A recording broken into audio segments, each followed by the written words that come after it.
It was said that in a little German village, during the 30s, people had their own idea of what National Socialism was. Nazism, they thought, had something to do with purity. Indeed, they even believed its most important feature to be sexual denial. And when the old women talked of this stringent demand, they would shake their troubled heads and say, "This National Socialism is a tough one. It's only the teacher who might manage it, or maybe the barber." Even though the villagers had their own idea about Nazism, they nevertheless touched on something important. Nazism's dream of creating, through purity and sacrifice, a more beautiful world.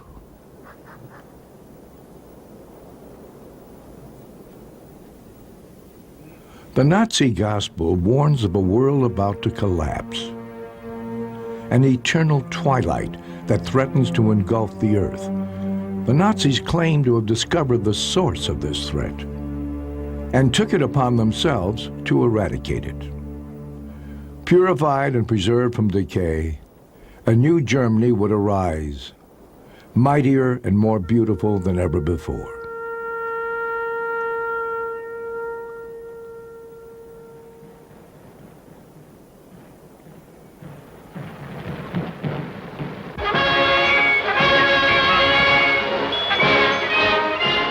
Germany celebrates German Arts Day in Munich, 1939. It is the Third Reich's last major art exhibit. Within 6 weeks, the Second World War would commence.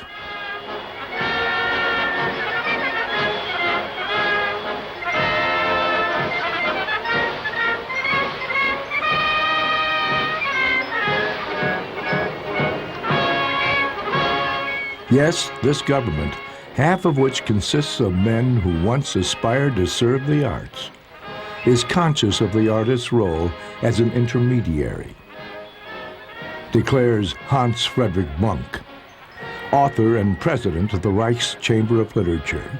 He continues, "This government, born out of the opposition to rationalism, knows the people's inner longings, their boundless dreams, to which only the artist can give form."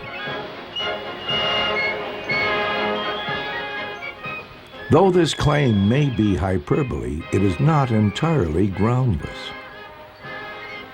Failed artists were characteristic of the leadership of the Third Reich.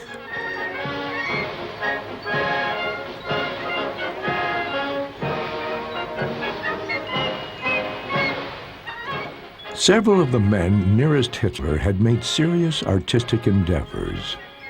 Goebbels, for one, who had written a novel as well as poetry and plays. Or Rosenberg, the party ideologist who had dabbled in painting and entertained literary ambitions. Or von Schirach, Hitler's youth leader, who was considered one of the Reich's foremost poets.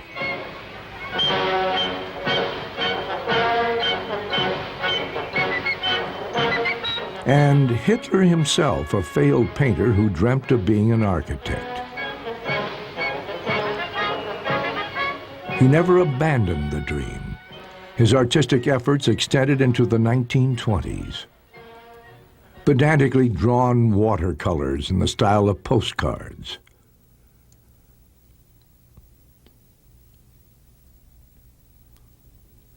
"Oh, how I'd love to stay here working with art," he declares from his retreat shortly before war breaks out. He's an artist, not a politician. And as soon as the war is over, he will retire and devote himself to art.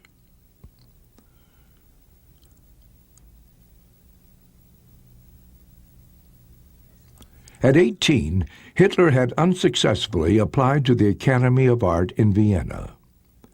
Refusal was a hard blow, but he hid his disappointment. Instead of returning to his home in Linz, he remained in Vienna. He drifts around Vienna, goes to the opera, paints a little, Occasionally, he devotes himself to some far-fetched artistic project. He and his childhood friend, August Kubitschek, make an amateurish effort based on an idea that Richard Wagner abandoned, to write an opera together. 3 years earlier, he and Kubitschek have had a decisive opera experience, and at the theater in Linz, they have seen Wagner's opera Rienzi.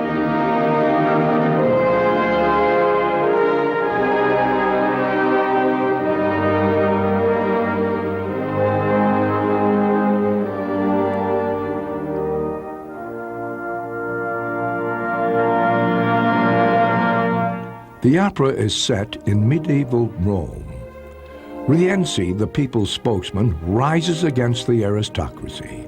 He wants to turn the clock back 15 centuries and re-establish the Roman Republic of antiquity. In that spirit, he lets himself be made tribune of the people. But Rienzi falls victim to a conspiracy.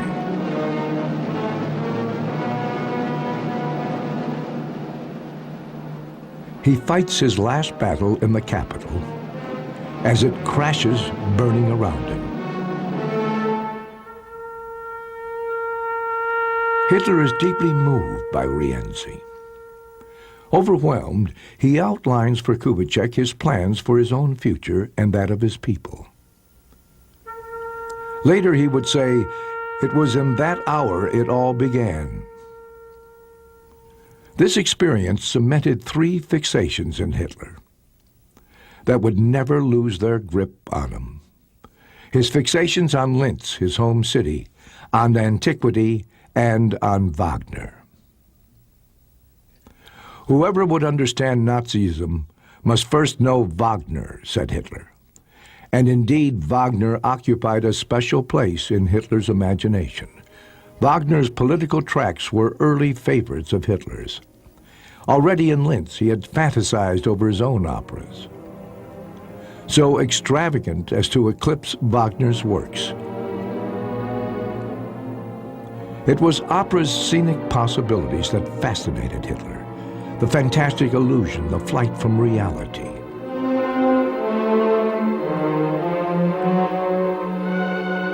In Wagner, he saw his idol, creative artist and politician in one person. Hitler borrowed Wagner's props, anti-Semitism, the cult of a Nordic legacy, the myth of pure blood, all gave contour to Hitler's worldview. From Wagner, too, came the notions of art as the basis of a new civilization, and the artist prince, risen from the people, who will unite life and art to herald the advent of the new state.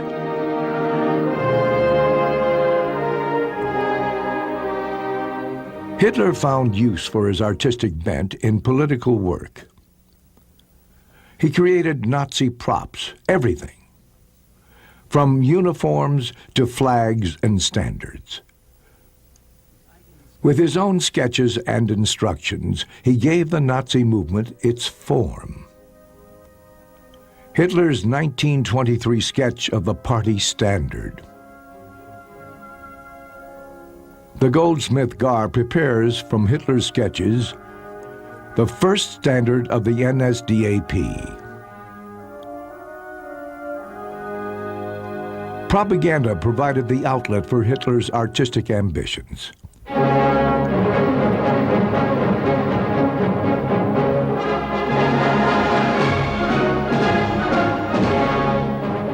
The Nazi mass rallies were quasi-art of gigantic proportions, with Hitler as set designer, director, and leading actor.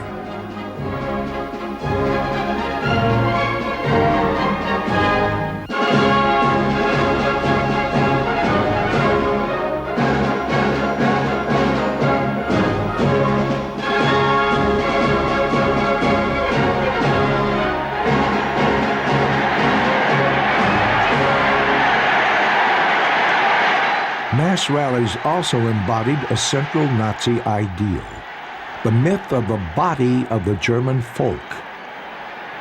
This myth, The people, the masses, seen as one body with its own circulatory system, would become a basic element in the Nazi vision of racial purification.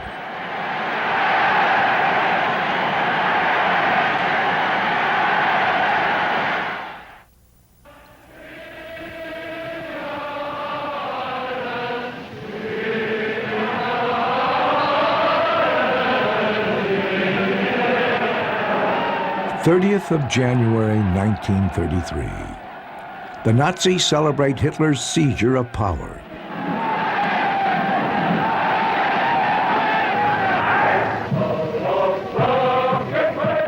Feverish activity is begun to quickly gain control over every level of German society.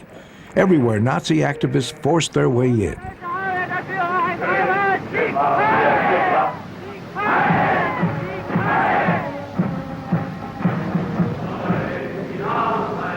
A proclamation is made in March. What German artists expect of the new government. The paper's source is a coalition of Nazi cultural groups. Their program demands that Bolshevik un-art and un-culture be destroyed, and they offer at the same time to stand like seasoned soldiers in the vanguard of the struggle. They also demand that all purged works be shown publicly and then burnt as a warning to all. In 1933, a wave of exhibitions of so-called degenerate art washes over Germany. Mannheim, Nuremberg, Dessau, Stuttgart, Dresden.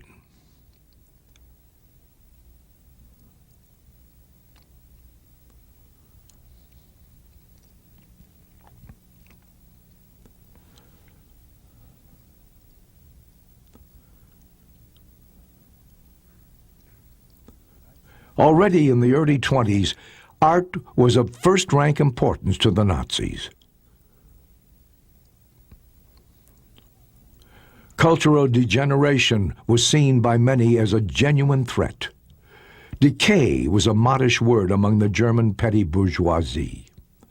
Behind the calamities that had plagued Germany, cultural Bolshevism in particular, the Jew was felt to be the instigator, the ringleader.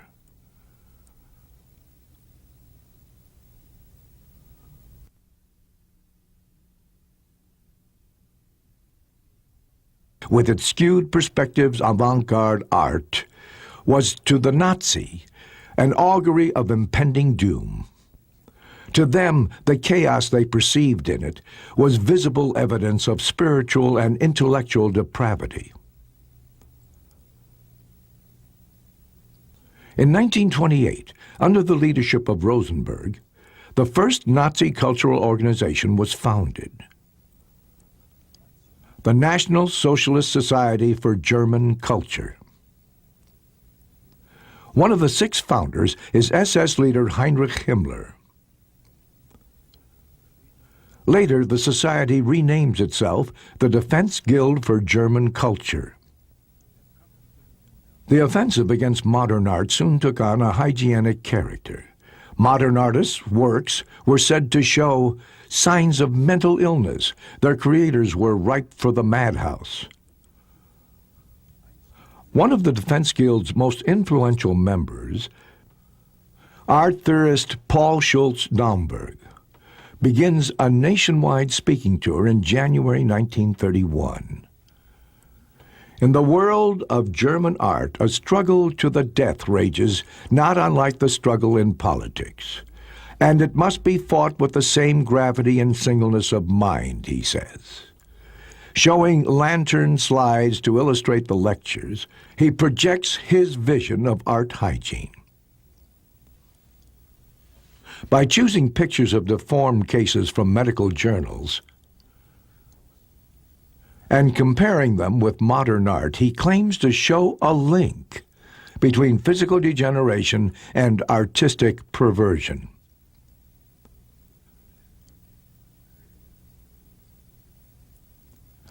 The pictures and diagnoses are supplied to him by Dr. Weygand of Hamburg University Psychiatric Clinic.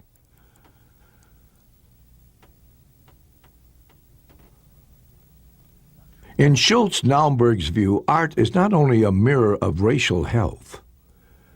Here he refers to antiquity and the Renaissance, but has as its duty, even as the Grecian marbles did, to be a representative expression of the people's longing for racial fulfillment.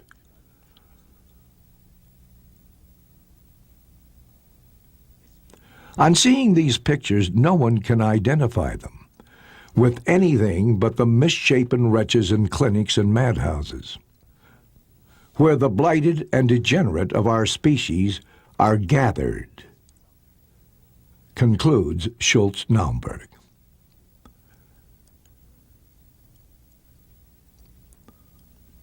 No spiritually healthy person needs to be convinced that an outlook is revealed here, which must be forever banished from the new Germany.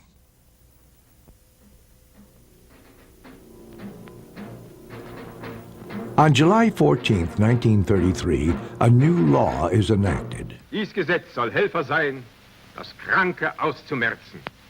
Ebenso wichtig ist es, das Gesunde und Starke zu fördern. It permits mandatory sterilization of the insane, the asocial, and the hereditarily tainted. But this law is only the first step in an ongoing process.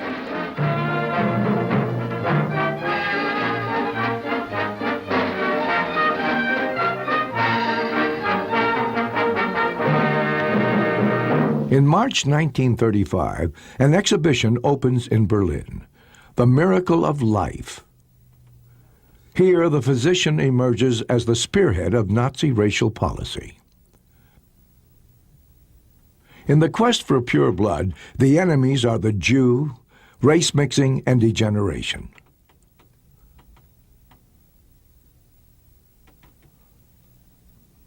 In a special section, Schultz-Naumburg's comparisons turn up.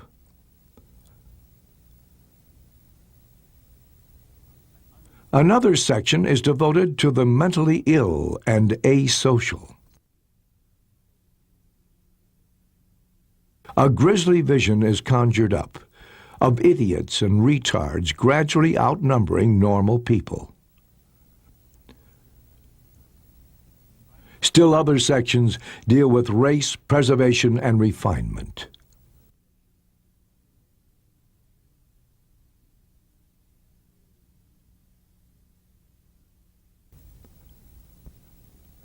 Our first principle of beauty is health, Hitler declares. The methods of medical science will ensure that end. With the physician as aesthetician, aesthetic problems became medical ones. This exhibition already defines the presumptions underlying mass murder. No longer does the physician minister to the individual. Now he is the healer of the corpus of the race, a biological warrior fighting diseased and inferior elements that threaten the body of the German folk. Now the physician in uniform comes to the fore of society. The Nazification of physicians began in the first months of Nazi rule, as Jewish doctors were stripped of their positions.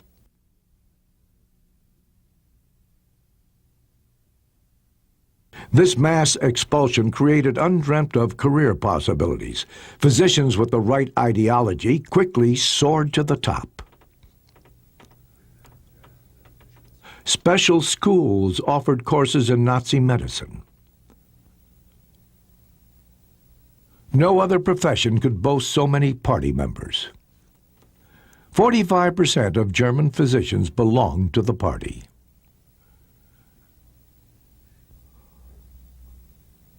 Mein Kampf clearly states the goal of Nazism's biomedical pioneers.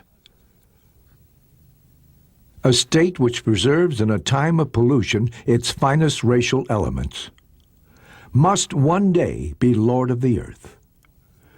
Our followers must never forget this when they compare the sacrifices to the envisioned results. Gerhard Wagner, the Third Reich's chief doctor, promises that in the future, too, we shall fulfill our mission according to the Führer's will, to create the new German man. At the National Party rally in 1935, Hitler tells Wagner his intention: to have the incurably ill liquidated.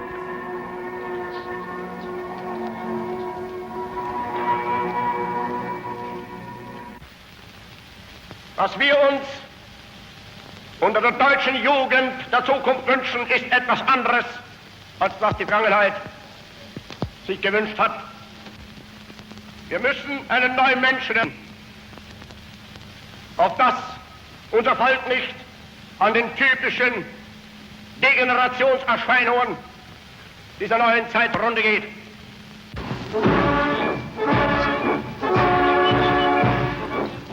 During this rally, new laws are made public, which Gerhard Wagner lauds in his speech as the law that will protect German blood, the Nuremberg Laws.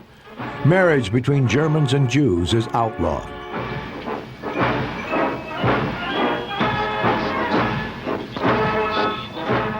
In 1936, Wagner discusses with other high-ranking party men and doctors the possibility of making a film.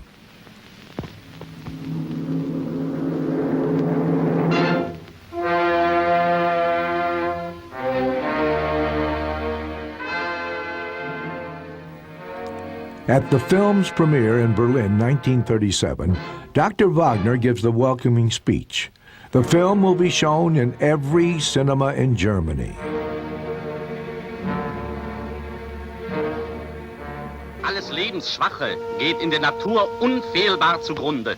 Wir Menschen haben gegen dieses Gesetz der natürlichen Auslese in den letzten Jahrzehnten furchtbar gesündigt. Wir haben unwertes Leben nicht nur erhalten, wir haben ihm auch Vermehrung gewährt. Die Nachkommen dieser Kranken sahen so aus. Erbgesunde Menschen wohnten in engen, lichtlosen Gassen und halb verfallenen Lauben. Idioten und Schwachsinnigen baute man aber Paläste, und diese kranken Menschen waren gar nicht empfänglich für die Schönheit, mit der man sie umgab.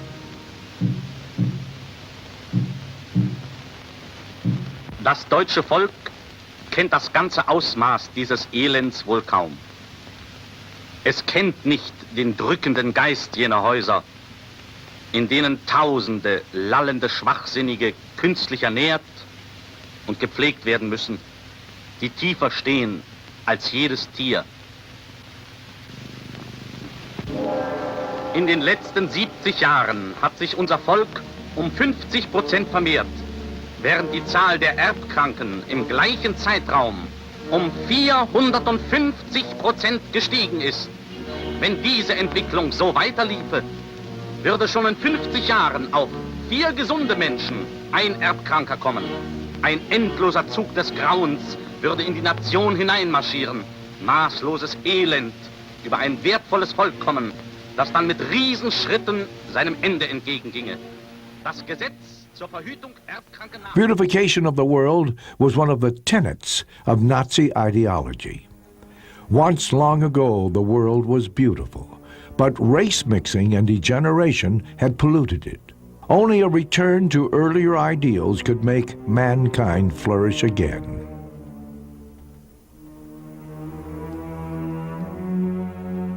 In the early 30s, Hitler began putting together an art collection. This private gallery gives an inkling of his worldview and the ideals he sought to reestablish.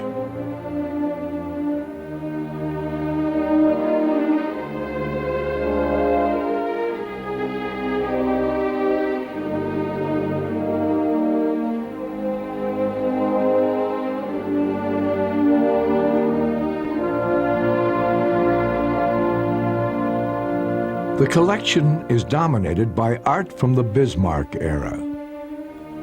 Works by Hans Markart. Franz de Frager, Rudolf Epp, Franz von Stuck,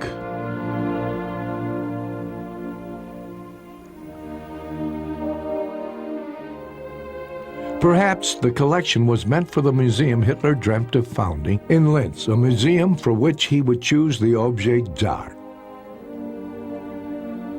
and where he alone would decide what great art was. The collection reveals how limited Hitler's intellectual world was. Among the 74 works included are a few portraits, all of them painted from photographs. One of Hitler's mother, one of his father, two of his niece, Kelly Raubel, the only woman Hitler was ever close to, a suicide in 1931.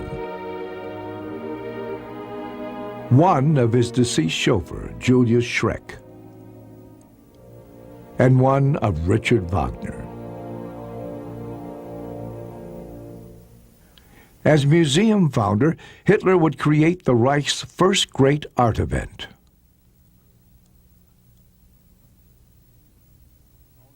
P.L. Troost, architect and Hitler's confidant, had been commissioned in 1933 to build a new museum in Munich.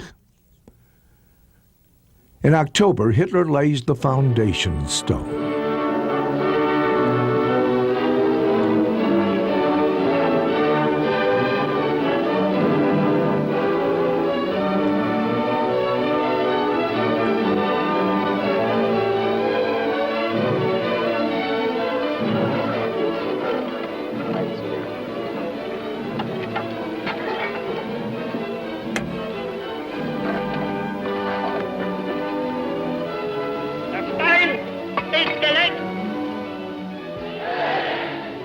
Even before the museum is completed, the first exhibit is in preparation.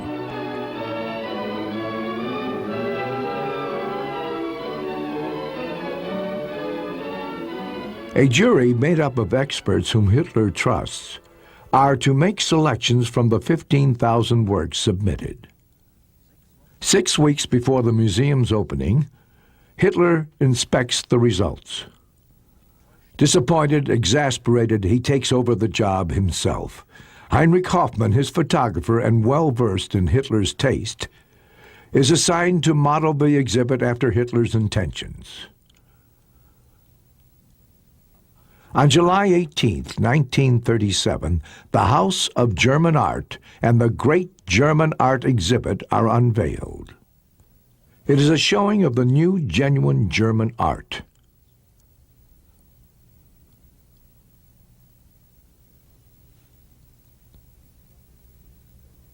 Sculpture is given great precedence. Sculptors such as Brecher and Thorak launched the style that is to be typical of the Nazi era.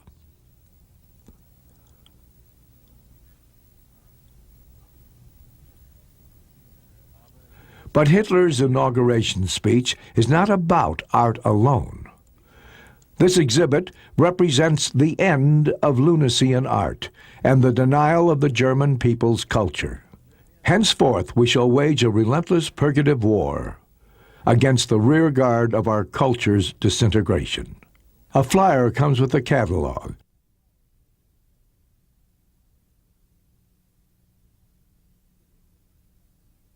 To put the Renaissance of German art into proper perspective, the exhibition Degenerate Art is opened the next day.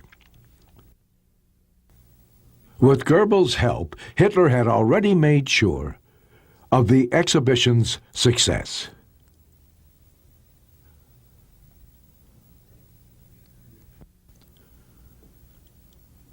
The Degenerate Art Show would put an end to Jewish art Bolshevism.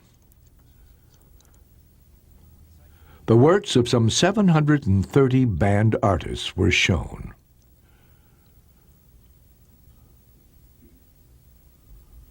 Oskar Kokoschka, Emil Nolde, Franz Marc, Max Beckmann, Yankel Adler, Ernst Ludwig Kirchner.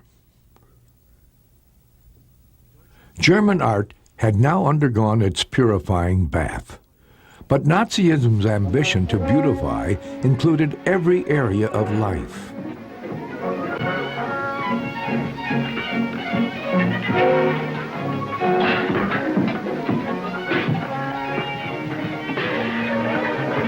It even found administrative expression in the Bureau of Beauty of Labor.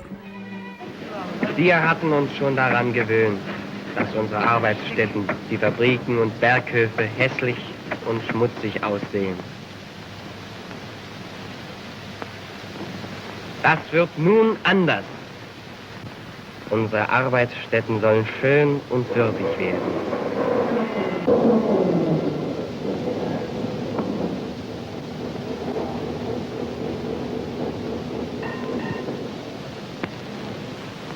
Es geht hier nicht um Äußerlichkeiten. Der Betriebsführer muss erkennen, dass noch wichtiger als die Maschinen die Menschen in seinem Betriebe sind. Es geht um ein neues, starkes Lebensgefühl.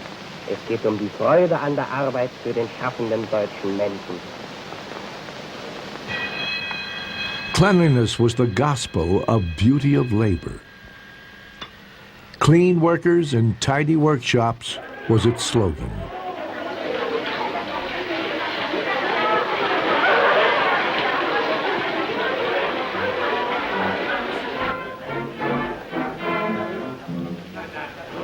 Beauty of labor meant liberation of the workers through cleanliness. Chief physician Gerhard Wagner expressed it simply. If class struggle is to die out, work and with it creativity must first be freed from the stigma of dirt. Thus, if one shows the worker how to wash properly, thereby raising him to a bourgeois level, he will soon realize that he has nothing to fight for. The worker's aesthetic awakening would not only free him from his class, but free society from the abrasive conflicts caused by class struggle.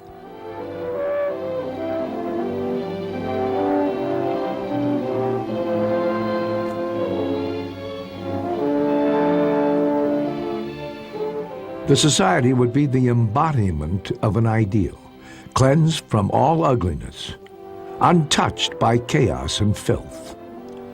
Its people handsome and healthy, striving for a common goal.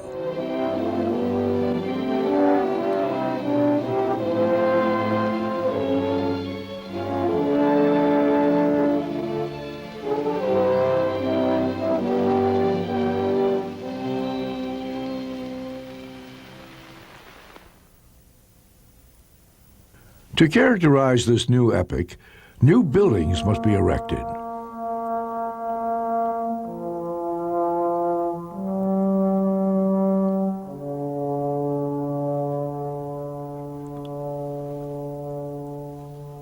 Already on the evening when he seized power, Hitler talked about his architectural plans.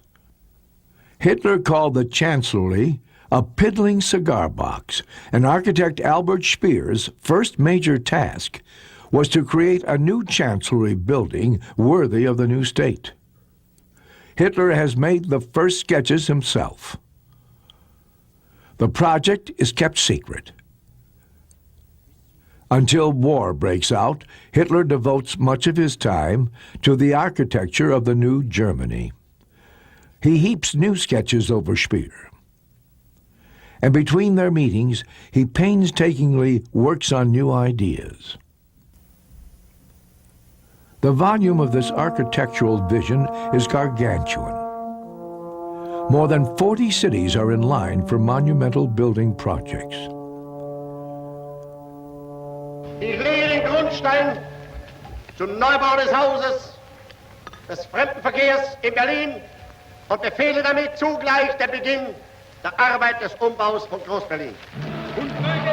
On June 14, 1938, Hitler proclaims a sweeping new design for Berlin. Und größeren Berlin, das neue und größere Deutschland einer glücklichen geschichtlichen Zukunft entgegenzuführen.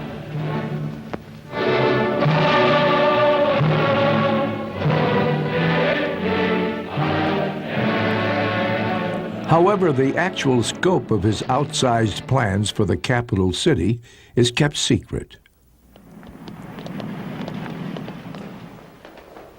On the new chancellery's completion in January 1939, a myth is minted.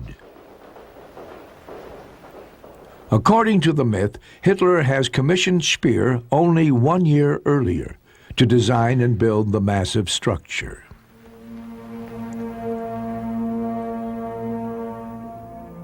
In fact, the actual work had begun 4 years before.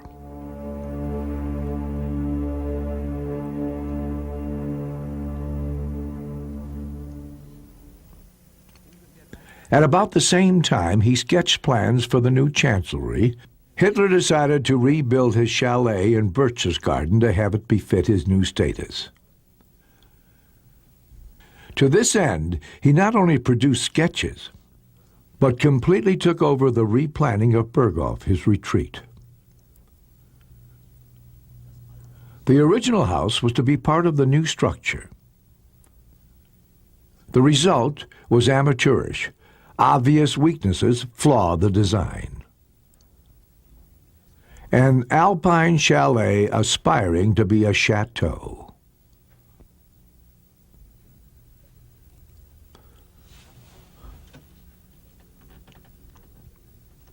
Hitler's pride was a retractable window, the world's biggest, with an area of 32 square meters.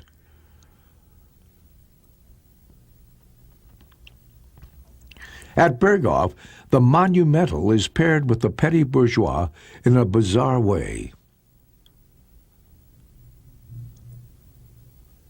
The world's biggest retractable window is still a chalet window after all, a bourgeois dream absurdly inflated. The window on the landscape, like the glass over a painting, embodied Hitler's aesthetic ideal. Mountain landscapes were among his favorite motifs. At the Great German Art Exhibit in 1938, Hitler buys not only Zugspitz Massive by Franz Bernhardt, but 9 other paintings of alpine scenes.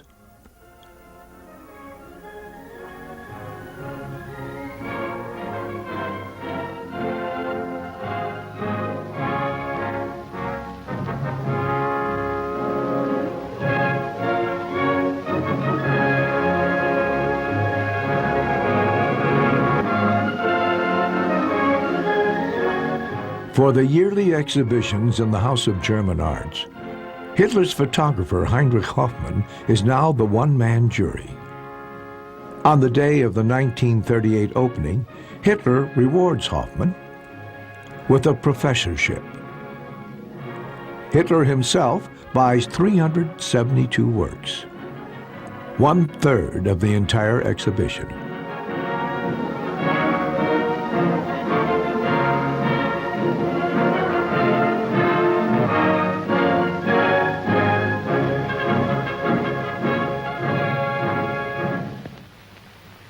Seit die nationalsozialistische Bewegung nach langjährigem Kampf endlich mit der Führung des Reiches betraut wurde, sind noch nicht 6 Jahre vergangen. In his inaugural speech, Hitler notes something of special importance to it: the acquisition of the classical Greek statue, the discus thrower, by Miron. Die beste Darstellung des Diskuswerfers, die jahrzehntelang in römischem Privatbesitz den Augen der Öffentlichkeit verborgen war, ist jetzt in deutschem Kunstbesitz. Dieses erhabene Hitler lets this event cap his speech as he says, "Let us perceive how splendid man's physical beauty once was, and how we may only speak of progress when we have not only achieved such success, but even surpassed it. May we find here a measure of the tasks which confront us in our time. May we strive as one for beauty and elevation, so that both our race and our art will withstand the judgment of the millennia."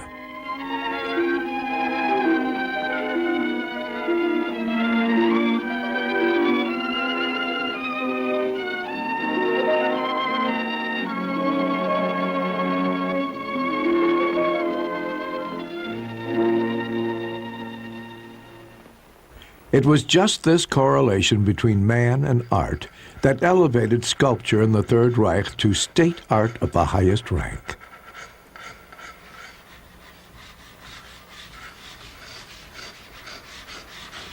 Sculptors like Arno Breker and Joseph Thorak were not only artists, they were creators of a new type of man. It was their task to convey an image of the goal envisioned. To attain it, the Nazis would soon resort to more concrete measures. And it is Hitler himself who sets the process in motion. In 1938, he becomes active in a case that attracts his attention. The case of a child born blind who lacks one leg and part of an arm. Hitler orders his personal physician, Karl Brandt, to intervene. The child, whose name is Knauer, is said to be an idiot. Brandt, in Hitler's name, will tell the child's doctor to perform euthanasia, that is, to kill the child. Brandt was also to inform them that any judicial measures taken against them would be, through Hitler's fiat, null and void. Later, Brandt was told to implement euthanasia in all similar cases. Euthanasia means helping someone who is suffering to die. In the context of Nazi racial policy, the term would find a new meaning.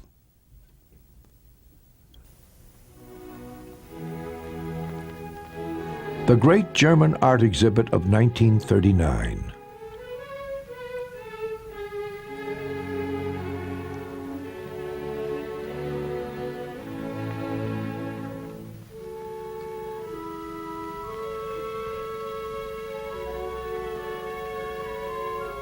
Hitler buys for himself 264 works.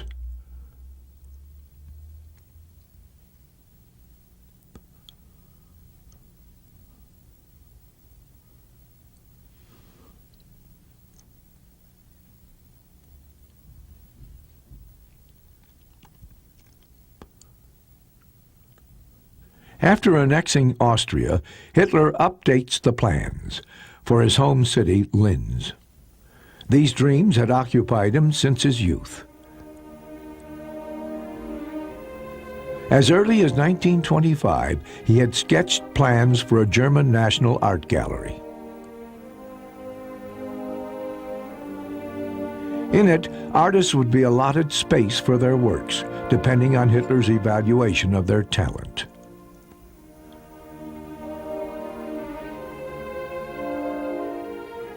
These dreams now take on enormous proportions. Hitler's state visit to Italy in 1938, during which he inspects Italy's art treasures, fuels his plans even more. He envisions Linz as the world's new center of culture. Gigantic building plans are drawn up. Hitler makes one sketch after another.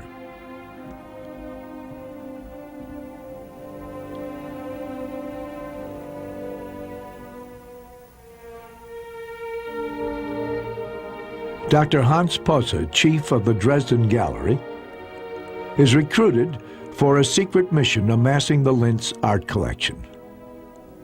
His first act is to confiscate the art collections of Jews in Vienna.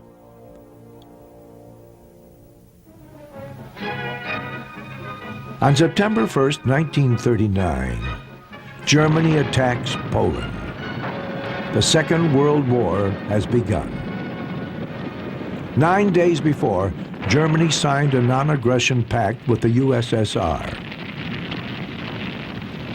2 weeks after war's outbreak, Hitler inspects a virtually vanquished Poland.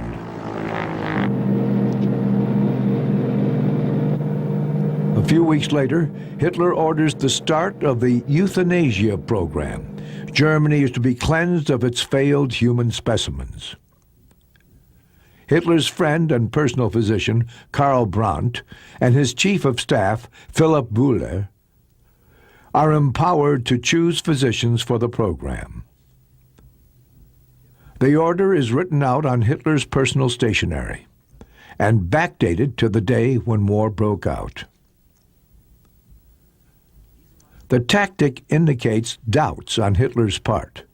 Even in the Knauer case, he had ordered that his role be kept secret. Now he hoped that the program would be more acceptable if it could be linked with the war's outbreak. Murder of the inferiors would thus appear to be a mobilization measure. In Germany, psychiatry's ambition to preserve the body of the folk. Murder would soon be the most important form of therapy. The future laboratory for this form of therapy, the test field for extermination, was already in German hands. Poland, which had been crushed in less than a month.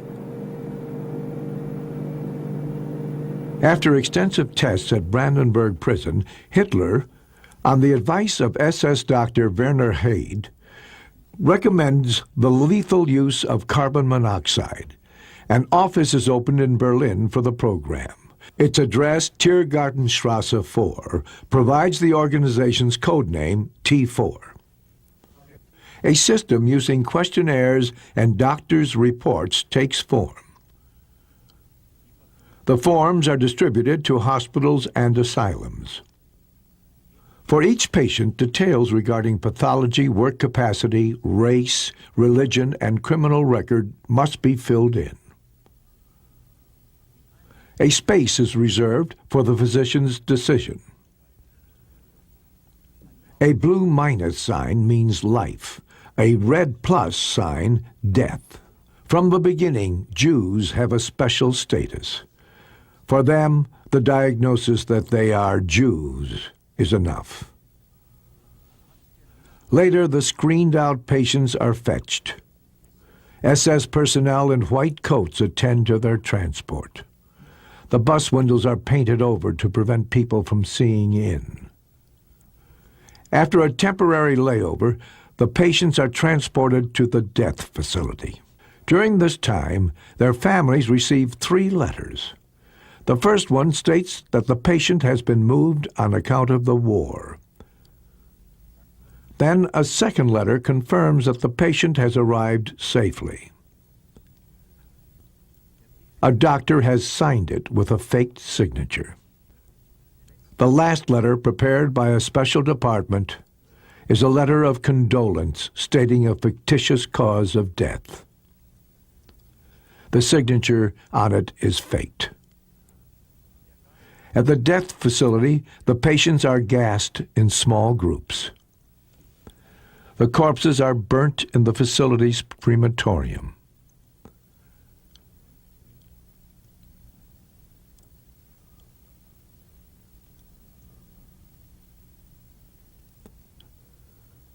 In the T4 program, the Nazis' medical vision had found its vehicle of practice. That the T4 doctors falsified signatures and behaved like criminals does not mean that they doubted their own convictions. No, they worried that the German people might not be ready to understand their actions. The killings could have been done by any butcher, but if medical legitimacy was to be maintained, a doctor would have to open the gas taps.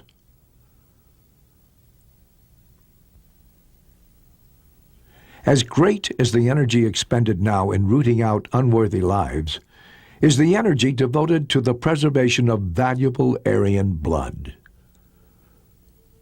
German medical care was among the finest in the world, with ultra-modern methods of treatment in many areas.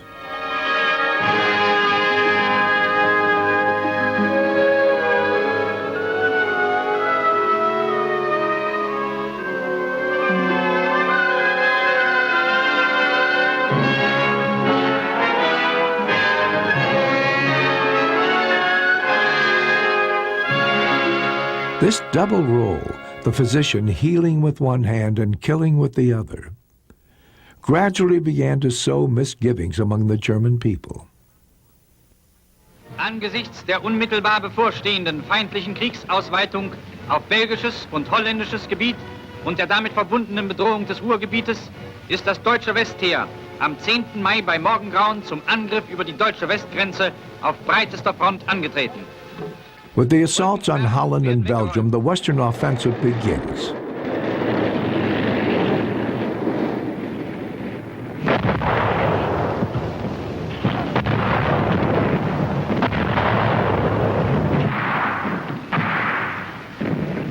In mid-June of 1940, Hitler is at his military zenith.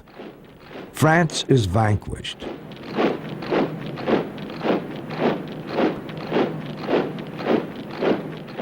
In the gray dawn of June 23rd, a plane lands at Le Bourget outside Paris.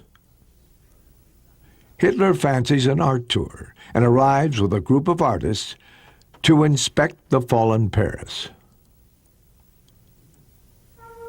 It's 6 in the morning. For the first time in his life, Hitler visits the French capital. At his side, the Führer has sculptor Arno Becker and architect Albert Speer and Hermann Giesler. Their first goal is the Paris Opera. As an expert on opera houses, Hitler takes the lead.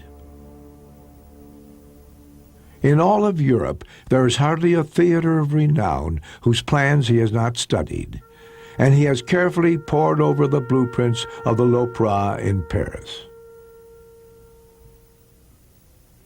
So well does he know the building that he finds an antechamber missing. In fact, the room had been eliminated during a renovation.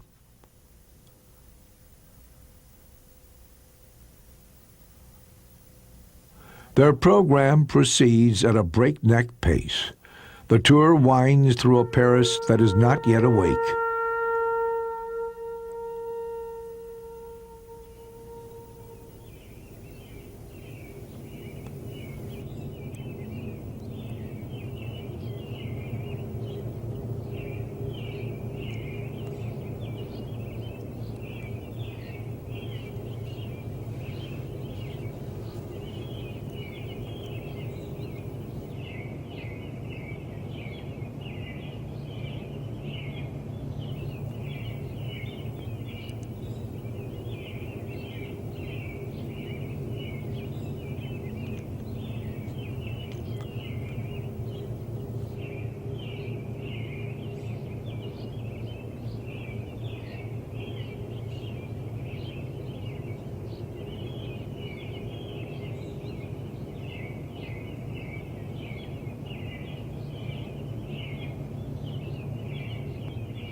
It has been my life's dream to see Paris, Hitler says as he returns to the airport after 3 hours. Isn't Paris beautiful, he asks Speer, and adds, I have often deliberated whether I should have to destroy Paris. But when we're ready with Berlin, Paris will be but a shadow, so why destroy it? Now it was up to Speer to outdo Paris.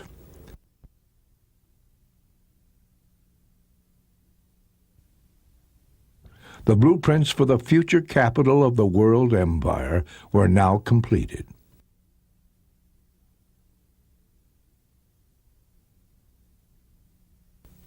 In a gallery adjacent to the chancellery, Hitler has the gigantic model erected.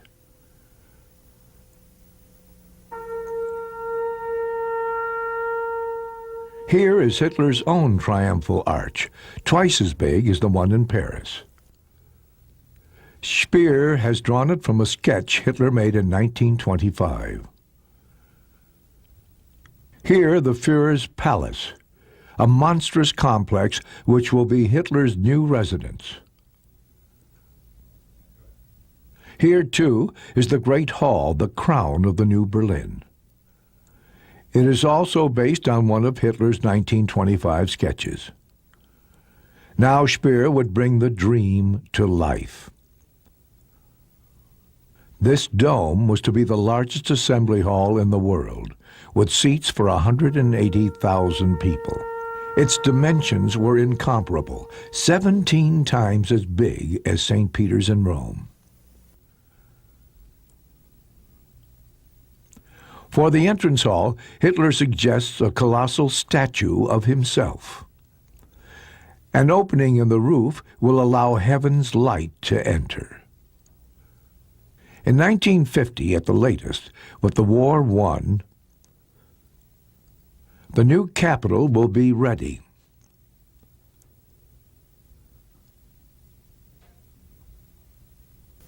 The Great German Art Exhibit of 1940.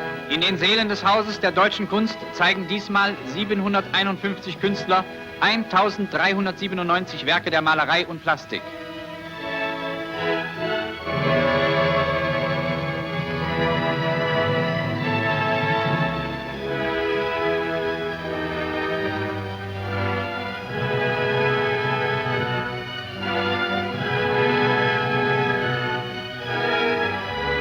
Hitler buys 202 canvases and sculptures.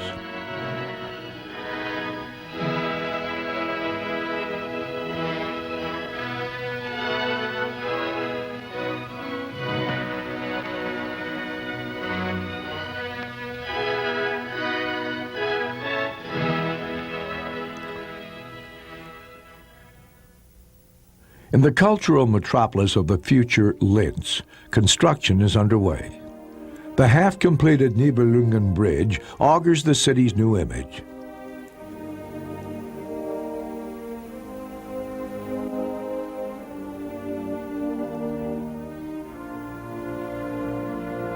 Now and then, Hitler pays an unexpected visit to his home city.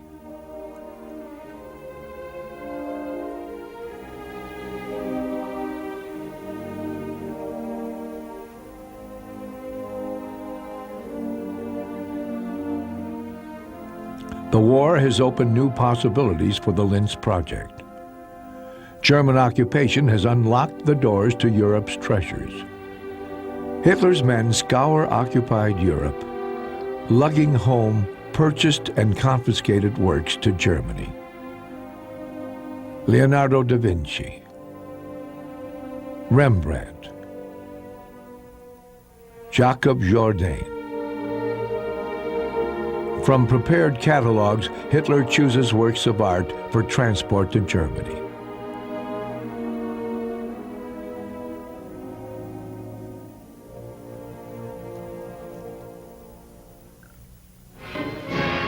Deutsche Truppen in Athen. On April 6, 1941, Germany attacked Yugoslavia and Greece. On April 27th, the German army marches into the Grecian capital.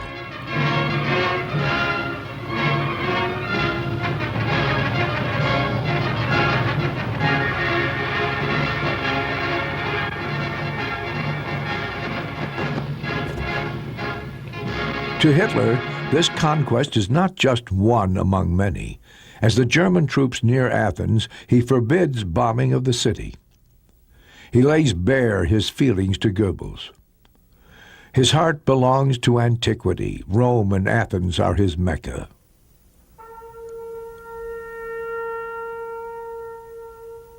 Hitler's mind is fixated on antiquity.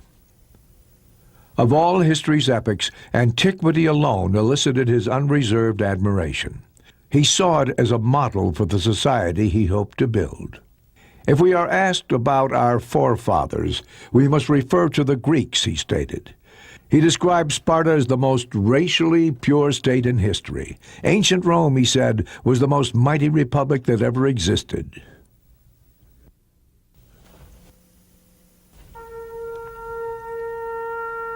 Athens, Sparta, Rome, Hitler said. If we can create a synthesis of the three, our state will never perish. Auf einer Frontbreite von 2400 Kilometern vollzieht sich der größte Aufmarsch, den die Geschichte bisher gesehen hat. Die besten Soldaten der Welt sind zum Schutze der Kultur gegen die Barbarei angetreten.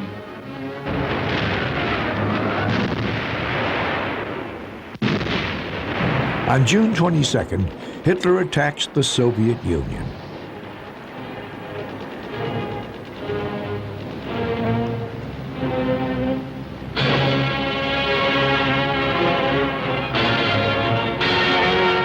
But failing to crush England, he thrust Germany into a two-front war.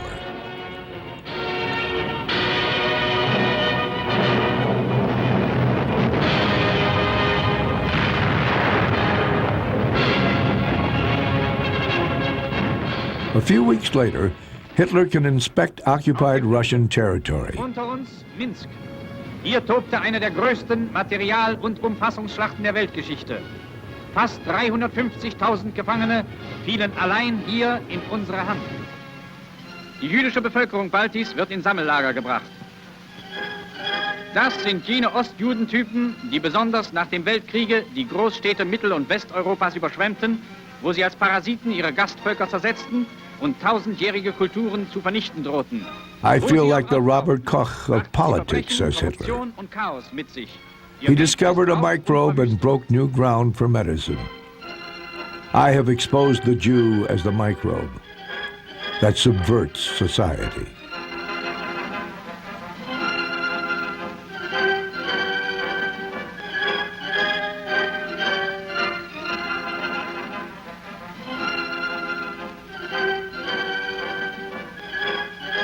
The Great German Art Exhibit, July 1941. For the first time, Hitler has no time to attend the opening. He has made his choices beforehand, buying 121 works.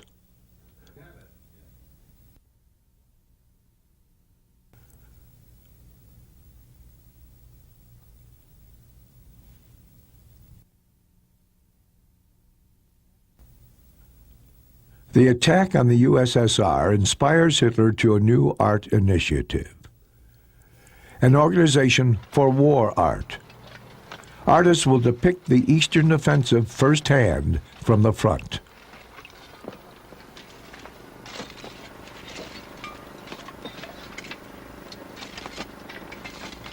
Luitpold Adam, painter and leader of the project, intended not only to paint the dreadful side of war, but the homely and poetic moments that should be made accessible to the German people.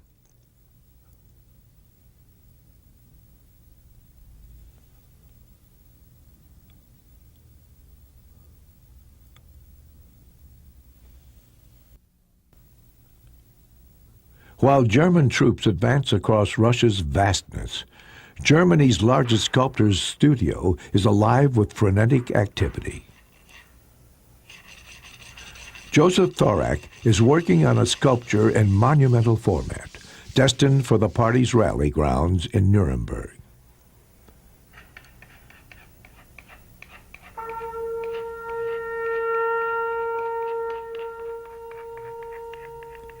On an area of 16.5 square kilometers, an ideological landscape consisting of oak woods, travertine, and granite was to take shape.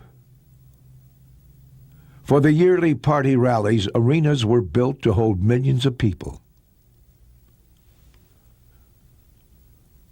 In conjunction with their planning of a Zeppelin field in 1934, Speer and Hitler developed the so-called ruins principle, according to which important buildings would be constructed so that in the distant future they would collapse into picturesque ruins. Construction methods and building materials were discussed, and Speer made sketches depicting the buildings in ruins overgrown with ivy.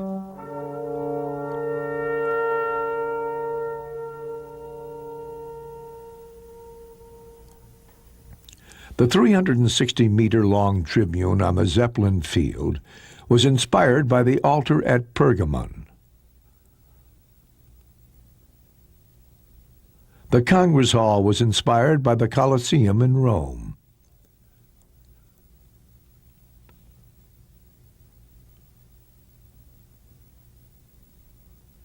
On the march field, with room for 500,000 spectators, the armed forces would demonstrate war games. Joseph Thorak's huge statue would stand above the tribune's reviewing dais.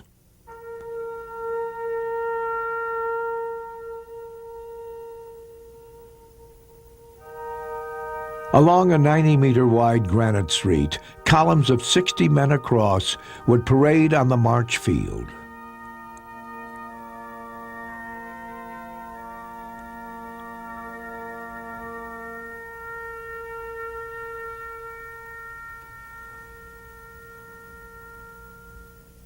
On the site of the German stadium, excavation was in full swing. This sports arena was to contain 400,000 people and be the grandest construction of its type in history.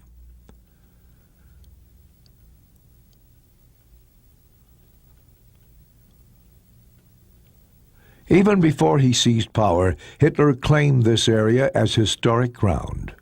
On a visit here in 1930, he declared ceremoniously, "If here in the distant future archaeologists should delve the earth and strike granite beneath, let them stand bareheaded before the glorious revelation of an idea that shook the world."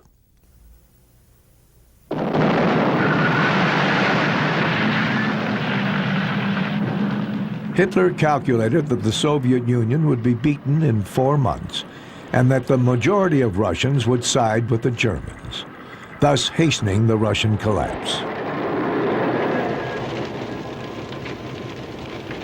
But he also had other objectives which were incompatible with this idea and seriously jeopardized his plans. His plans for enslavement and genocide influenced the war at an early stage.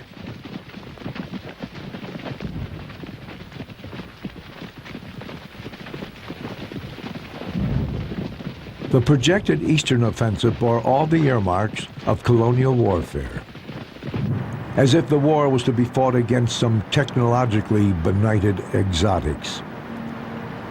But one wonders if Hitler's fixation on antiquity didn't influence his strategy and his war objectives.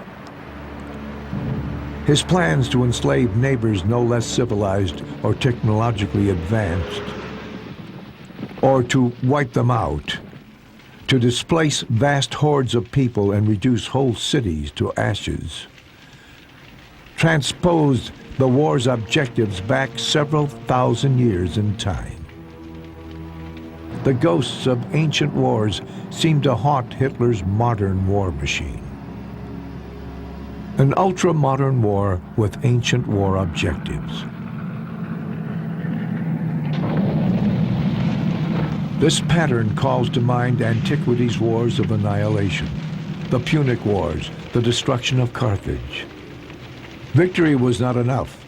The goal was to invalidate the enemy's raison d'etre through annihilation of his cities and people.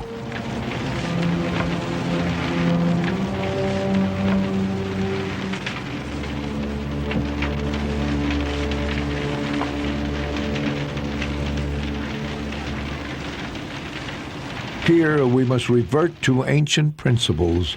The city must be leveled with the earth, said Hitler of Leningrad.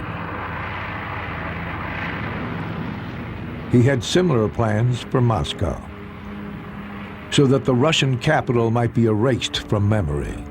A gigantic dam would be erected on its former site.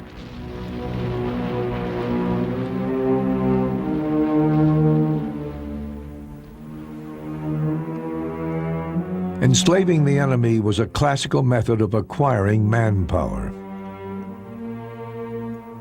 The Nazis applied this method systematically to a degree unparalleled in modern times. For the projected construction work on Berlin alone, Speer requested 30,000 Russian war prisoners. The more they understood the annihilatory character of the war, the more fiercely the Russians resisted. The Russian winter arrives in November.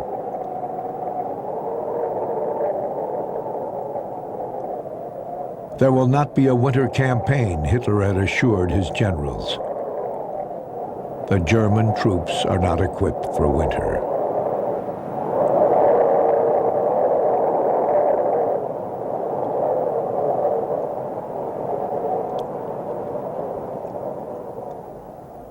The artists who were sent to depict the Russian offensive carry out their assignment. Their pictures bear the stamp of defeat.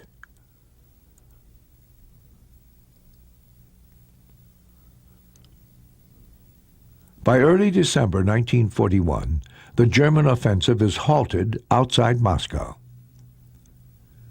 Defeat soon becomes catastrophe. Shortly afterward, the United States is drawn into the war.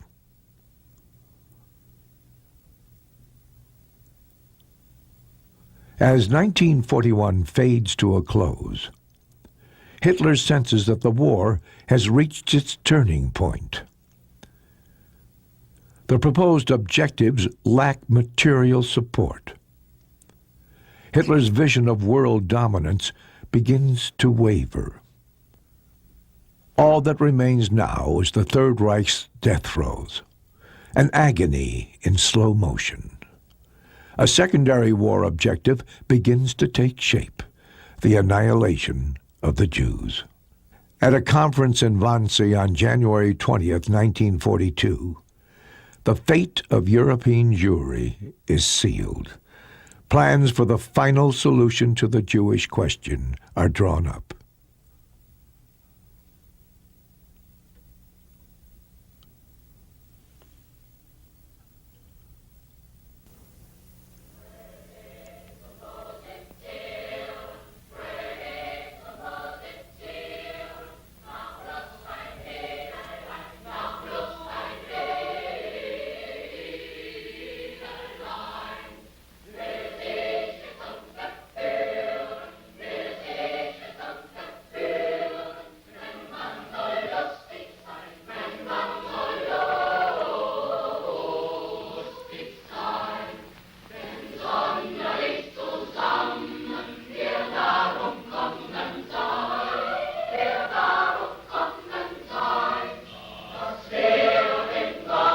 The German Jews had long clung to their belief in German culture. Their hope dwelt in the Germany of Goethe and Schiller. Here they believed was a bulwark against barbarism.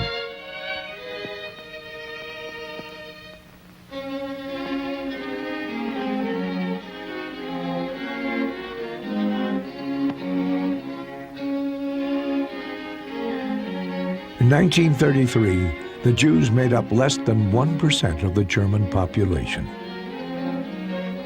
500,000 people. By 1941, more than half of these had fled the country. The 11 million European Jews never quite sensed the coming disaster. The unthinkable was incomprehensible.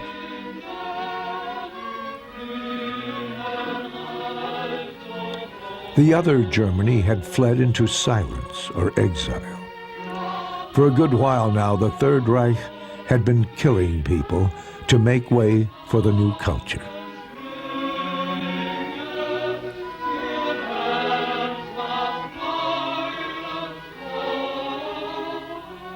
By autumn of 1941, within the T4 program, over 70,000 mental patients had been gassed. But soon difficulties arose. Several of the euthanasia facilities were located near good-sized towns. The smoke from the crematoria could be plainly seen. Locks of hair wafted upward through the chimneys only to land on the streets. Drunken T4 personnel blabbered in nearby taverns. Rumors circulated about which illnesses the program dealt with. Word was that brain-damaged soldiers would share the fate of the insane. Protests from the German clergy fueled the apprehension. The fact that rumors were being spread in wartime about the liquidation of wounded soldiers was unacceptable. In August 1941, Hitler stopped the more conspicuous aspects of the program. After that, the secrecy around extermination policy was tightened. Following the troops advancing eastward, special SS units, the so-called Einsatzgruppen, had the task of systematically shooting Jews, gypsies, and political commissars.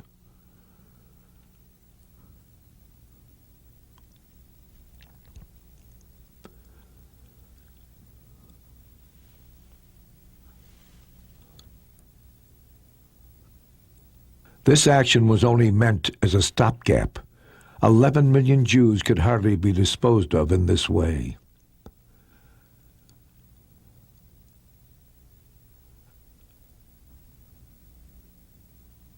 The organization which Hitler trusted to carry out extermination, the SS, were the avant-garde of Nazism. It was the cream of society.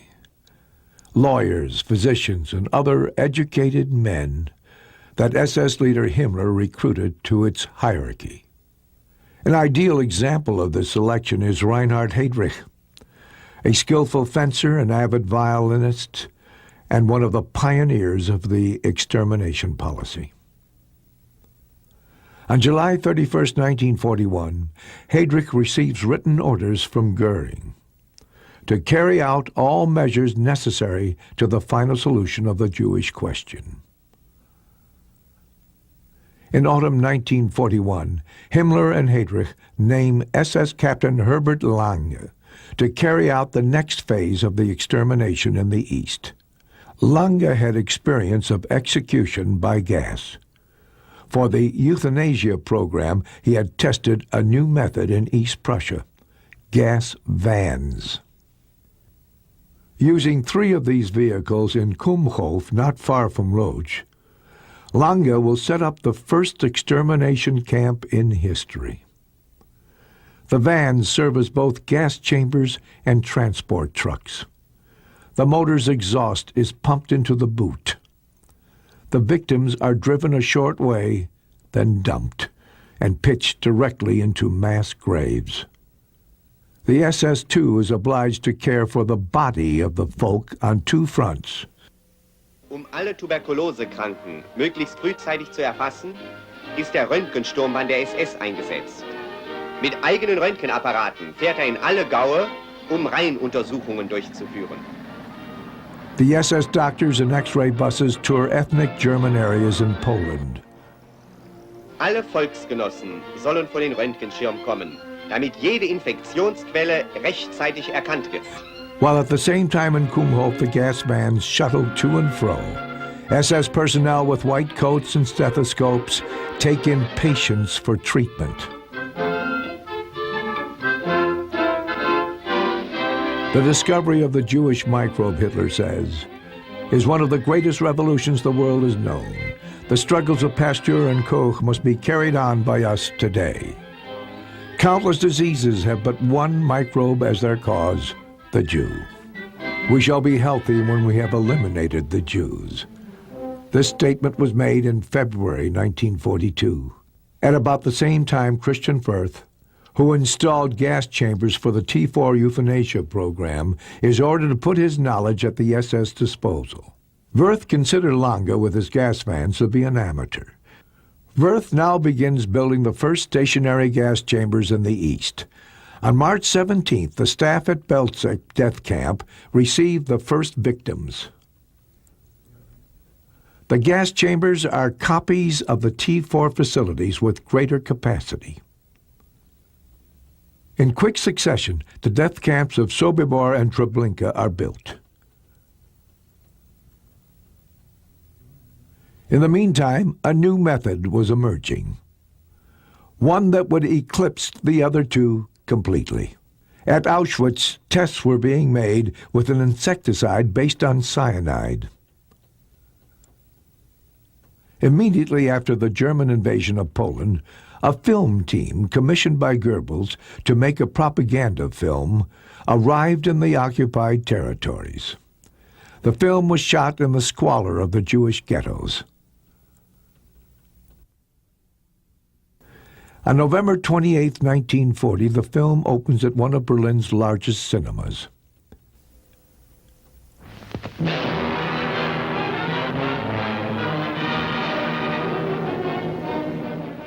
The audience consists of representatives of the party, the army, the arts and the sciences.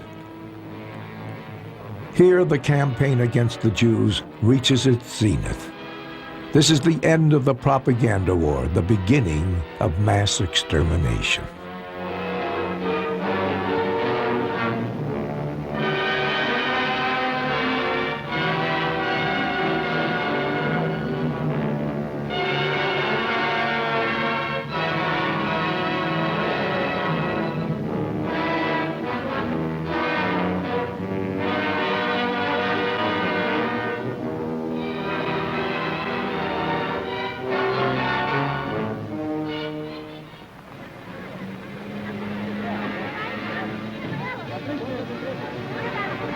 Immer dort, wo sich an einem Volkskörper eine Wunde zeigt, setzen sie sich fest und ziehen aus dem zerfallenen Organismus ihre Nahrung. Mit den Krankheiten der Völker machen sie ihre Geschäfte und darum sind sie bestrebt, alle Krankheitszustände zu vertiefen und zu verewigen. So ist es in Polen, so war es in Deutschland. So haben die Juden es in ihrer ganzen Geschichte gemacht. Wo Ratten auch auftauchen, tragen sie Vernichtung ins Land, zerstören sie menschliche Güter und Nahrungsmittel. Auf diese Weise verbreiten sie Krankheiten, Pest, Lepra, Typhus, Cholera, Ruhr und so weiter.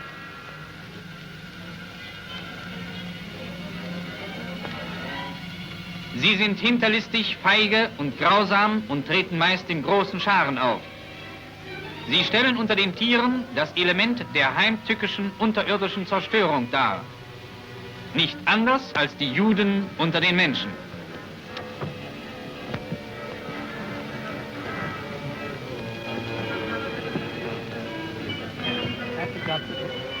Am gefährlichsten aber wird das Judentum dort, wo ihm erlaubt wird, sich in die heiligsten Dinge eines Volkes, in seine Kultur, seine Religion und Kunst hineinzumischen und darüber seine anmaßenden Urteile abzugeben.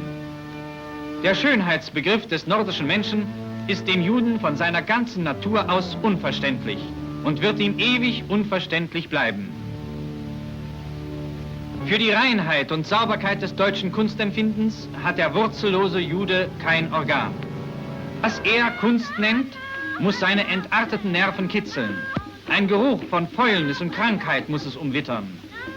Es muss wieder natürlich, grotesk, pervers oder pathologisch sein. Diese Fieberfantasien unheilbar kranker Hirne wurden einst von jüdischen Kunsttheoretikern der deutschen Öffentlichkeit als höchste künstlerische Offenbarung aufgeredet. In 1938, another film had been made. Its theme was pest control. The film demonstrated a new, effective method using gas to kill pests. Die Anopheles-Mücke bringt die Malaria. Die Gelbfiebermücke, auch ein Todfeind des Menschen. Aber warum in die Ferne schweifen? Unsere Fliegen sind so nah. Auch sie können Krankheiten übertragen. Typhus, Cholera, Augenentzündungen. Ein etwas unbekannterer Kollege, der Messingkäfer. Aber Kleider hat er auch zum Fressen gern. Mit Metall hat dieser Messingkäfer also nichts zu tun. Dafür macht der Holzwurm seinem Namen Ehre.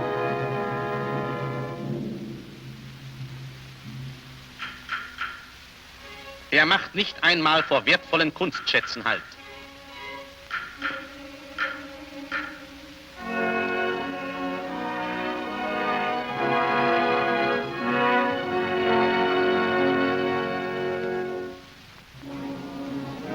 Die Chemie liefert uns zu diesem Kampf die schärfsten Waffen, die Giftgase. In 2 more years, carbon monoxide will begin to be used on mental patients, and 3 years will pass before this gas is first used at Auschwitz.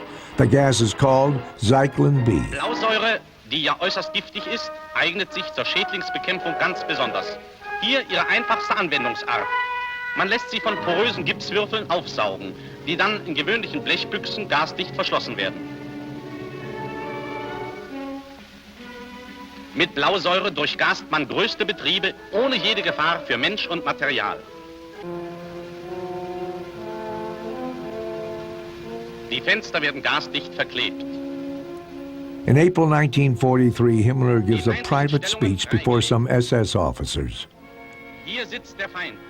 Anti-Semitism is like being deloused. Getting rid of lice is hardly a philosophical issue. It's a matter of cleanliness. Similarly, anti-Semitism is a hygienic measure that we have been forced to endure. We shall soon be deloused. There are only 20,000 lice left. They will soon be extinct in all of Germany.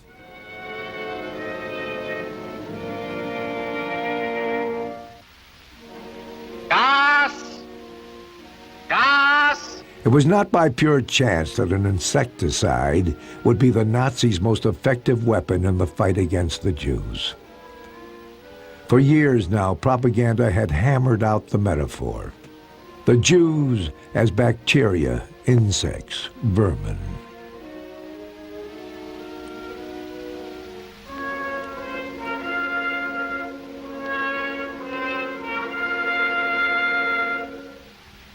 Therefore, to Auschwitz Commandant Rudolf Höss and his personnel, it cannot have been far-fetched that the stuff used to kill the camp's pests could also be used on people.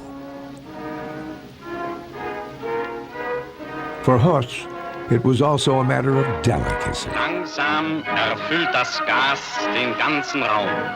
I was always appalled at the idea of shootings, he tells. Therefore, I was relieved to think that we might be spared all these bloodbaths, and that even the victims would be spared suffering until the end. 20 Stunden lang Blausäureeinwirkung und alle Schädlinge mit Brut und Larven sind vernichtet.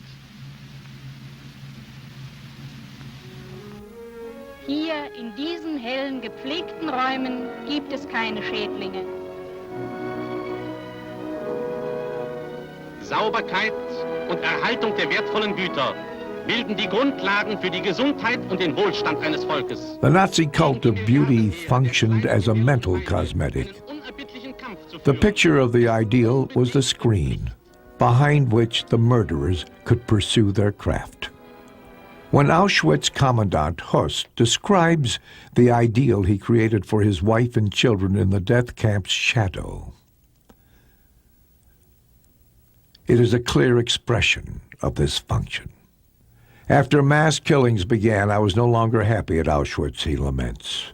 My wife could not fathom my gloomy moods. She ascribed it all to my job. After it became clear to her what I did, we seldom felt the desire for sexual intercourse.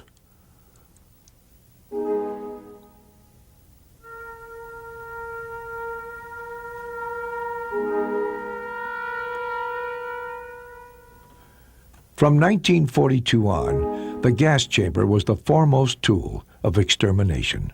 The mass shootings had ceased. Murder took on the guise of a hygienic measure.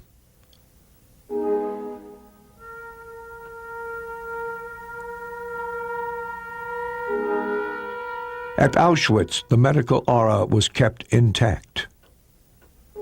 Physicians played a major role in the killing process. It was they who selected the victims and saw to it that the poison gas Zyklon B was used as prescribed. Afterward, it was they who checked to see if the victims were really dead.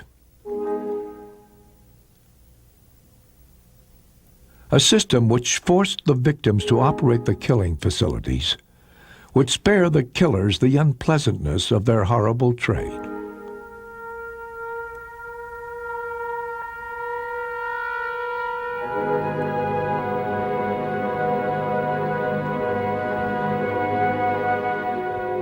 Mass murder was the ultimate consequence of Hitler's ambition to create the new man. The cosmetic of the Nazi beauty cult finally found its way into the gas chamber.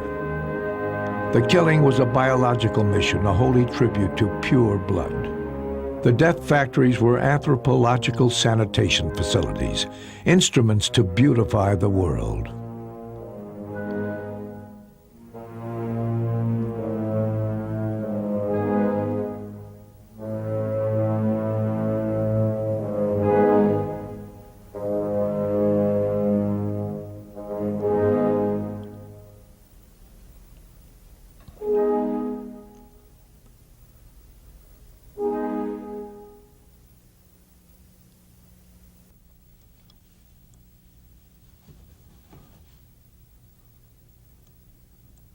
I have ordered every officer to carry, besides his sword, Karl May's books on how to fight Indians. That is how they must fight the Russians. They must hide behind trees and bridges, then leap forth for the kill. This statement by Hitler from 1942 betrays his bizarre relation to reality. Karl May was Hitler's favorite author.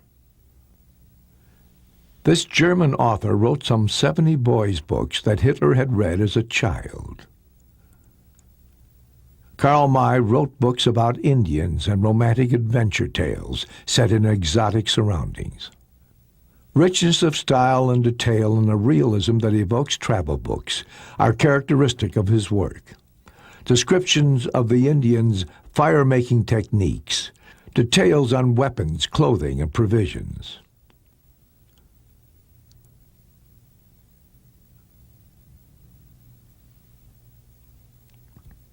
Karl May had never visited the places he wrote about, nor had he ever come in contact with foreign peoples or influences.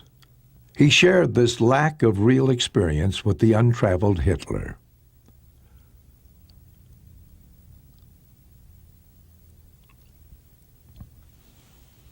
Even as an adult, Hitler continued to read Karl May's books. During the war, he could cite Karl May as proof that it wasn't necessary to know the desert to command troops in Africa.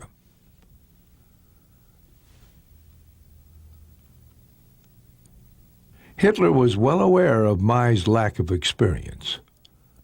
He did not regard May as a garrulous adventurer, though, but rather, in all seriousness, as a fount of wisdom. He saw in Karl May a kind of armchair visionary with a clairvoyant's access to distant realities.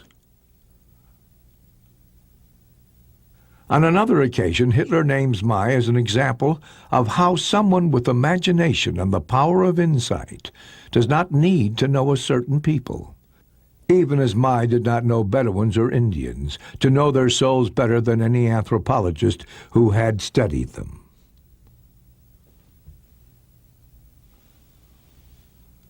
To Hitler, Karl May was proof that one needn't travel to know the world.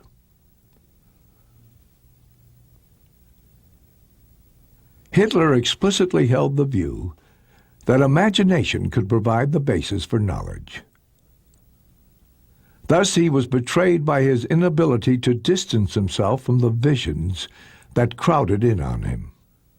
This lack of critical distance was particularly obvious in one area where Hitler's experience was scanty: his assessment of unfamiliar peoples. This is typified by his attitude toward the Jews. Anti-Semitism's classical document, The Protocols of the Elders of Zion, a fake document, which purports to verify a Jewish conspiracy to rule the world, struck Hitler like a revelation, while the question of its authenticity paled by comparison. The grip these ideas had on Hitler is evident in his paradoxical strategies. The more futile the war against the Allies became, the more zealously annihilation of the Jews was pursued.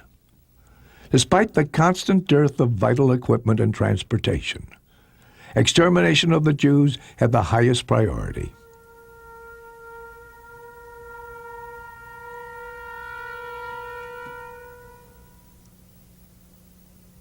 To understand this seeming lack of logic, one must reflect over the nature of Hitler's anti-Semitism. He saw the Jew as a subhuman, a cancer spreading itself over the world.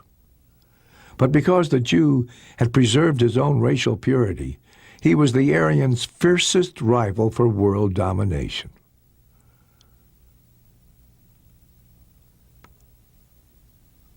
In Hitler's imagination, a fight to the death was raging against the strongest and most dangerous of enemies.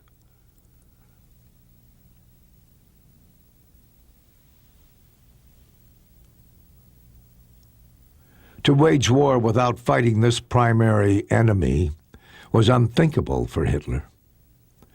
The more casualties the war reaped, the more important extermination of the Jews became. To Hitler, losing the war would not mean the end of Nazism. A grandiose German fall would provide inspiration to coming generations. Extermination of the Jews would enable the temporarily weakened German nation to raise itself once more from the ruins.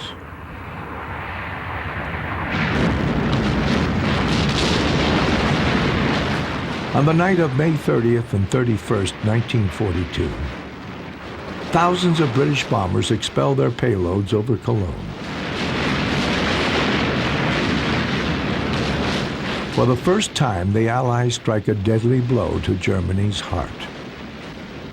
The destruction is horrible.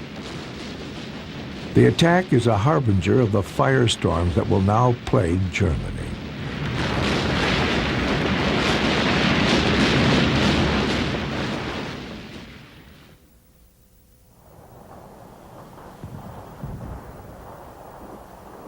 Stalingrad, January 31st, 1943. The 6th German Army has been surrounded and destroyed. 90,000 Germans are taken prisoner.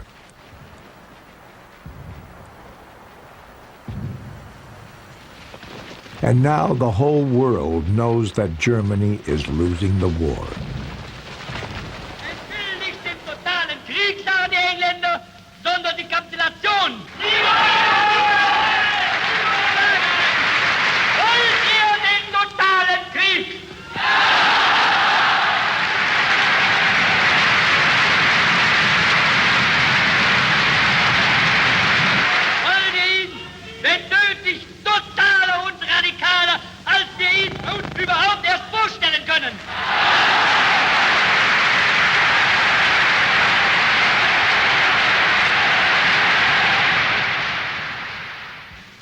Konzert in einem Panzerkampfwagenwerk.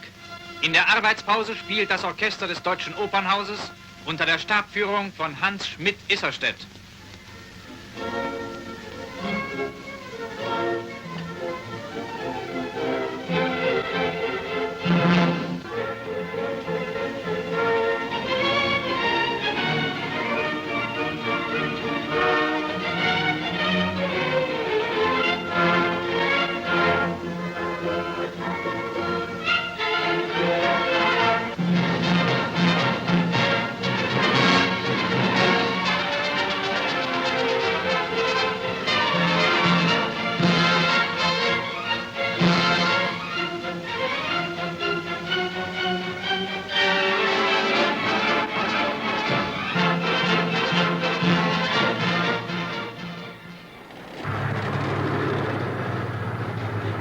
The Soviet armies are now advancing all along the front. As the German troops retreat, the SS are given still another mission. Himmler has ordered that every trace of the mass murders be eradicated. The job is to be carried out by a special unit, Sonderkommando 1005.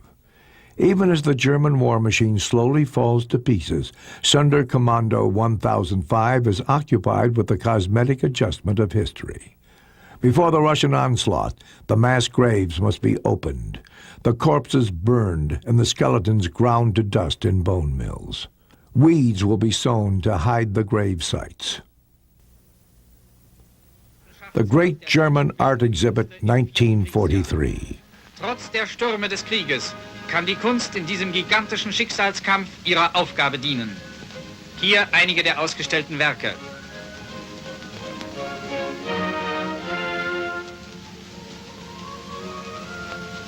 Nacht, ein Gemälde von Willi Kriegel. Morgenröte, eine Brunnengruppe von dem jungen Berliner Bildhauer Robert Ullmann. Hitler buys 48 paintings and sculptures.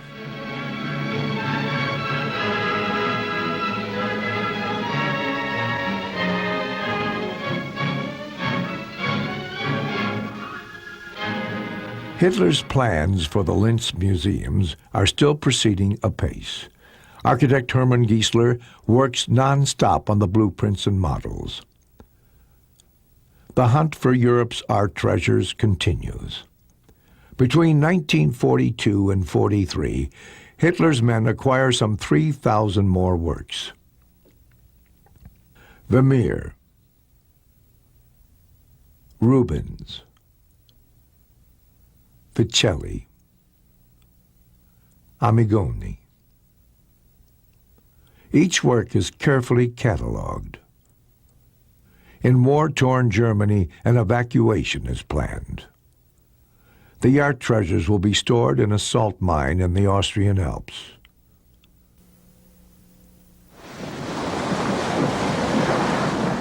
Normandy, June 6, 1944. The Allied invasion has begun.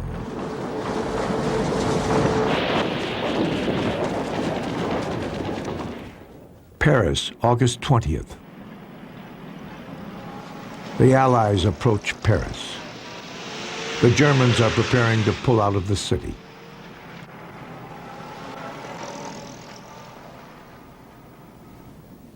The French resistance are already fighting them in the Paris streets.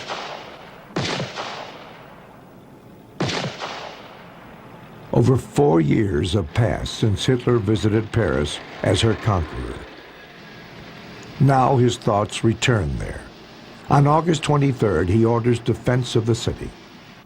If this fails, Paris is to be leveled with the earth.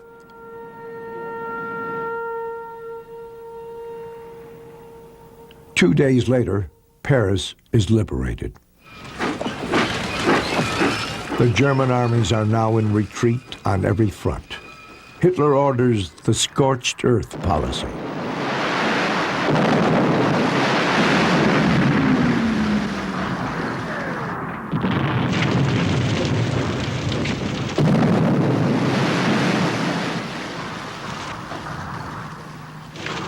The Allies have penetrated Germany's national borders.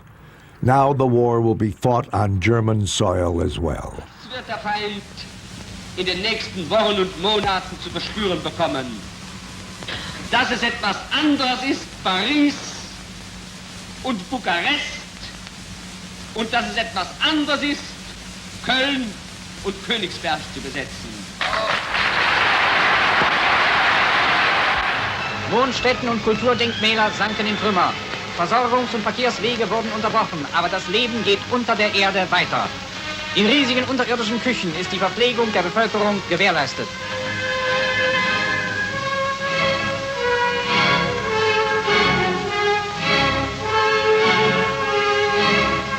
Archive und Sachwerte wurden den Zerstörungen nicht erreichbar in Sicherheit gebracht. Die Verwaltung der Stadt hat sich der Forderung des Tages entsprechend angepasst. Hier gibt es kein Vorzimmer mehr. Hitler prepares his retreat to a bunker beneath the Chancellery in Berlin.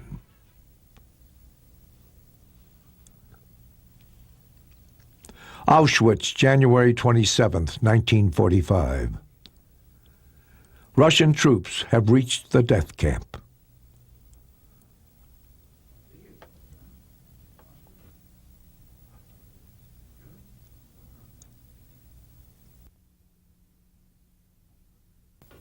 On February 9th, Hermann Giesler delivers to Hitler's bunker the final model of Linz's recreation.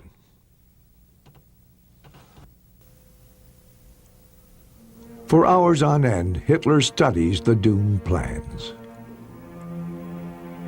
All that remains now of the Linz project is an attempt which fails to destroy the planned museum's art treasures.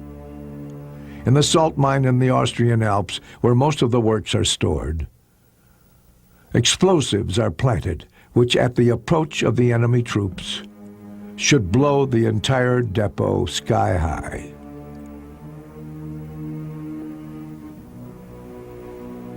Rapidly now, the Allied armies approach Germany's core.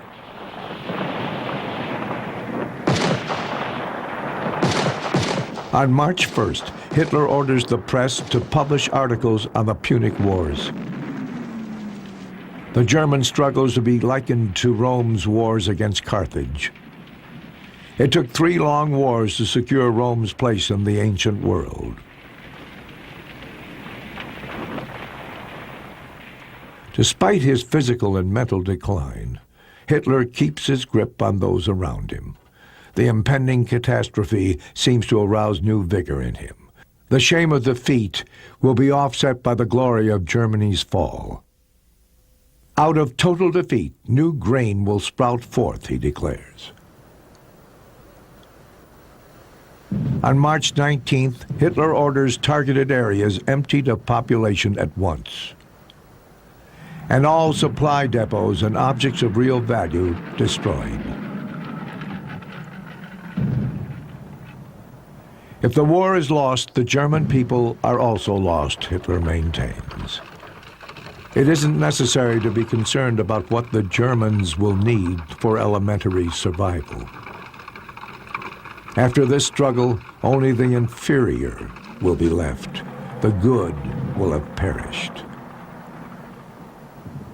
The Germans, Hitler's chosen people, had left him in the lurch.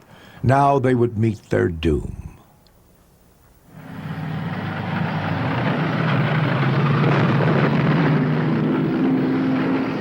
The Soviet troops have reached Berlin.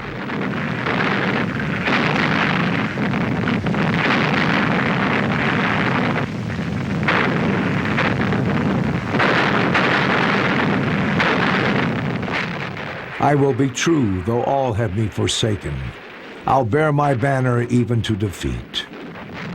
Upon my tongue a madman's words awaken, yet if I fall, this banner will be taken, to be in death my glorious winding sheet. Already in 1933, Baldur von Schirach had penned this verse, based on Hitler's own words. As if this drama's final scene was most important, they had begun at the end.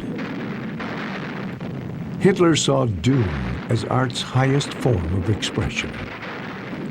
Each time that he in Bayreuth had seen Wagner's Götterdämmerung with its fiery collapse at the end, he would reach for Winifred Wagner's hand in the darkness of the box and kiss it with devotion. The drama had now become reality for Hitler. Its completion was his final and decisive theatrical mission.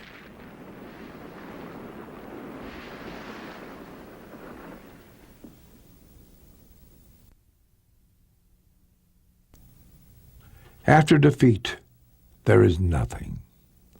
With Hitler's death, the Nazi movement collapses. There are no slogans urging on the fight, no nests of resistance.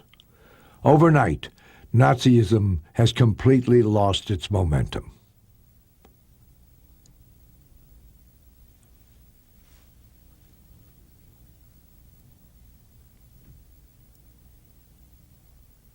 Far from Germany, in the cellars of the victors, portraits of the Nazi hierarchy come to light decades later.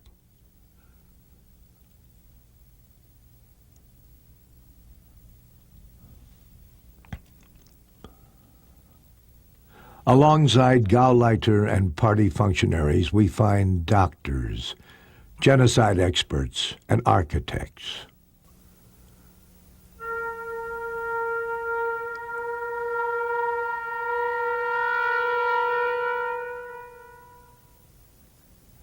Defining Nazism in traditional political terms is difficult, mainly because its dynamic was fueled by something quite different from what we usually call politics. This driving force was, to a great degree, aesthetic. Its ambition was to beautify the world through violence. From the first murders of mental patients to the mass murders of Jews, there is no real political motive. It was not enemies who were liquidated, nor opponents of the regime, but innocent people whose very existence was in conflict with the Nazi dream.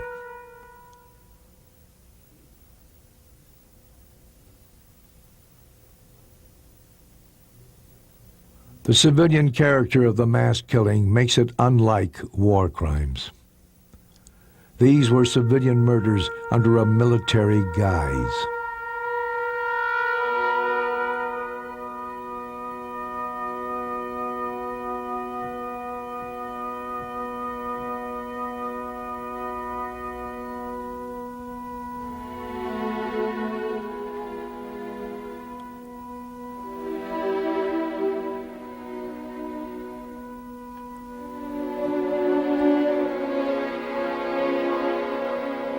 The obscure mental baggage, the bizarre political notions, which constitute a kind of under-vegetation in European culture, suddenly saw the light of day with Hitler.